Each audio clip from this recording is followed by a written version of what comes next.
2 কোটি টাকা চাঁদা না পেয়ে দিনে দুপুরে ইন্টারনেট সেবা প্রদানকারী প্রতিষ্ঠানে এভাবেই হামলা চালায় সন্ত্রাসীরা। সিসিটিভির ফুটেজে দেখা যায় প্রায় 20 জনের একটি দল অস্ত্রশস্ত্র নিয়ে digital.net কার্যালয়ে ঢুকে পড়ে। দেশীয় অস্ত্রধারী ওই ব্যক্তিরা অফিসের কম্পিউটার, কর্মকর্তা-কর্মচারীদের মুঠোফোন এবং বিভিন্ন আসবাবপত্র ভাঙচুর করেন। একজনকে কুড়াল দিয়ে কম্পিউটার ও অন্যান্য সরঞ্জামে আঘাত করতে দেখা যায়। এ সময় তারা কর্মকর্তা-কর্মচারীদের ভয়ভীতি দেখান।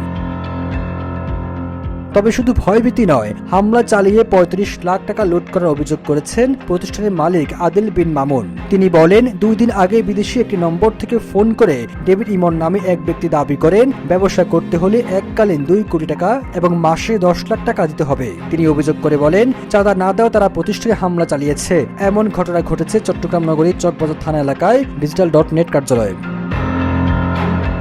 পুলিশের দাবি, বিদেশে পলাতক সন্ত্রাসী সাজেদ আলীর অনুসারীরা এ হামলায় জড়িত। তাদের শনাক্ত করে গ্রেপ্তার চেষ্টা চলছে বলেও জানিয়েছে পুলিশ।